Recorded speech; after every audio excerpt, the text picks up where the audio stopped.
Merhaba dostlarım. Bu videomda sizlere dünyanın gelmiş geçmiş en büyük bilim adamı olarak kabul edilen Albert Einstein'ın biyografisini kısaca anlatmaya çalışacağım.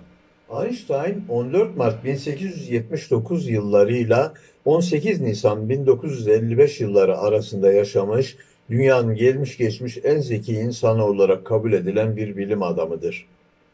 Alman İmparatorluğu'nun Ulm kentinde Aşkenazi Yahudi bir ailenin çocuğu olarak dünyaya gelmiştir. Einstein yaşamının ilk yıllarını Münih'te geçirdi. Lise eğitimini ve yüksek öğrenimini İsviçre'de tamamladı. Einstein okuldaki sıkı disiplinden ve ezberci düzenden son derece rahatsızdı. Buna rağmen çok yüksek notlar alıyordu. Einstein sıra dışı bir insan olduğu için birçok insan tarafından geri zekalı olarak görülüyordu.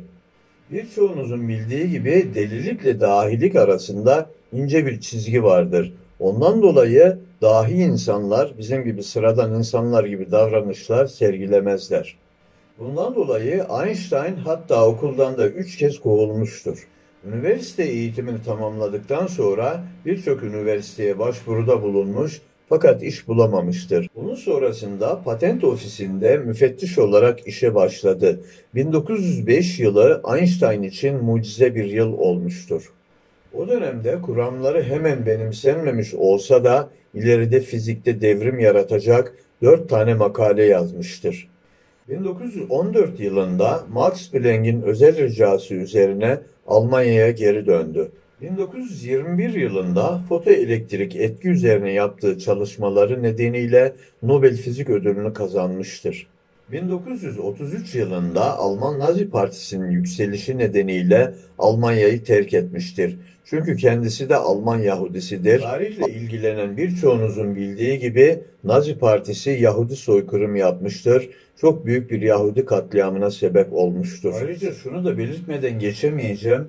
İngiliz astronom Sir Arthur Eddington, Einstein'ın tanınmasında çok büyük rol oynamıştır. 1915 yılında Birinci Dünya Savaşı devam ediyordu. İngilizlerle Almanlar da savaştaydı. Birçok insan milliyetçi sebeplerle karşı çıkmasına rağmen Eddington, Einstein'ı Cambridge Üniversitesi'ne getirmeyi başarmıştır. Birçoğunuzun bildiği o meşhur dilini çıkardığı fotoğrafı da burada çekilmiştir. Eşi ona elini yüzünü üstünü başını düzeltmesini söylediği halde Einstein hiçbir şeye aldırmadan o fotoğrafa kare olmuştur. Ve 1919 yılında Einstein'ın görelilik kavramını ispatlayan insan Eddington olmuştur. Einstein 1933 yılında Almanya'yı terk ettikten sonra Amerika Birleşik Devletleri'ne yerleşmiştir.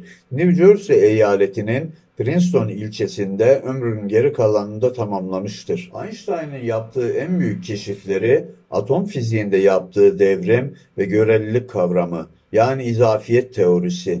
İzafiyet teorisi zamanın göreceli olduğunu söyler. Yani dünya ile başka bir gezegende zamanın aynı işlemediğini ispatlamıştır.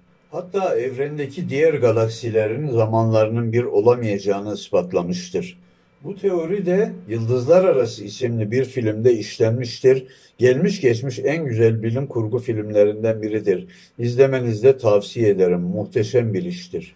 Einstein özel görelilik ve genel görelilik kuramlarıyla 200 yıldır Newton mekaniğinin hakim olduğu uzay anlayışında bir devrim yaratmıştır.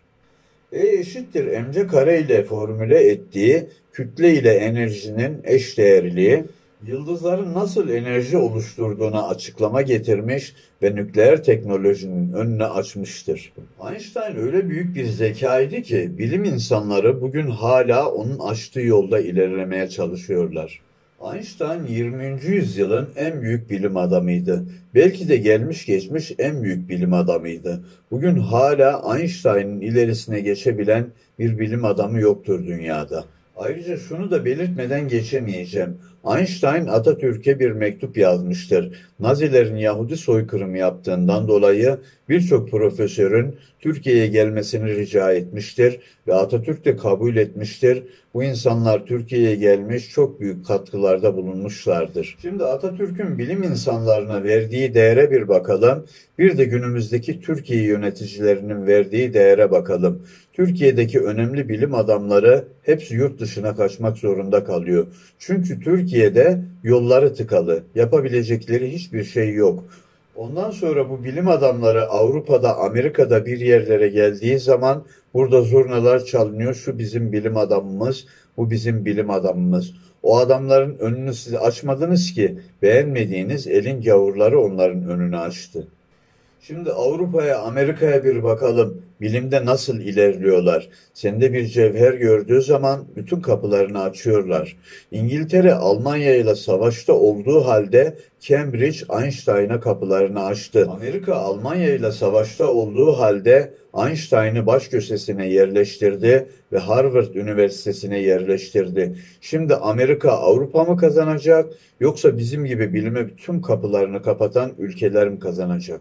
Bundan dolayıdır ki bir Harvard gibi üniversite yok, Oxford, Cambridge gibi üniversiteler Türkiye'de var mı? Einstein hem çok büyük bir bilim adamı hem de vicdan sahibi bir insandır. Einstein atomu icat ettiğinden dolayı Amerika Japonya'yı vurmuştu. Einstein'a sorarlar, atomu siz icat ettiniz, binlerce insan öldü. O da şöyle cevap verir: eğer atomun insanları öldürmek için kullanılacağını bilseydim ben bir ayakkabı tamircisi olurdum demiştir.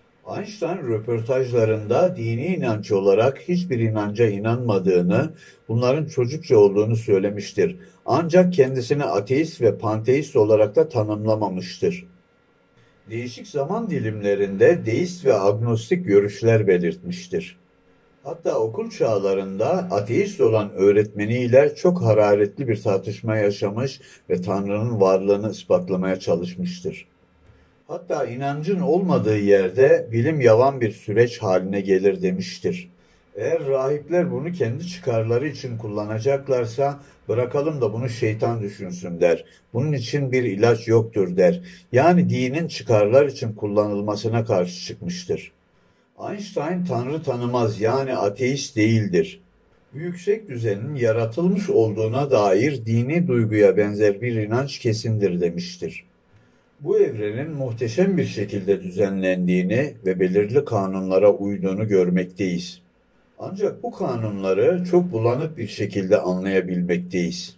Kendisini deneyim dünyasında ortaya atan üstün bir akıl içerisinde yer alan bu sağlam derin duygulara sıkı sıkıya bağlı olmak benim Tanrı inancımı anlatmaktadır. Sonuç olarak Einstein Tanrı tanımaz, yani ateist değildir. Dini insanların kendi çıkarları için kullanmasına karşı çıkmıştır. Bundan dolayı da ateist olarak görülmüştür. Ayrıca Einstein sosyalisttir. Kapitalizme kesinlikle karşı çıkmıştır. Şundan dolayı kapitalizmin insanları köleleştirdiğine inanıyordu. Elimden geldiğince kısaca Einstein'ı sizlere anlatmaya çalıştım. Videomu beğendiyseniz lütfen kanalıma abone olunuz. Hoşça kalın dostlarım.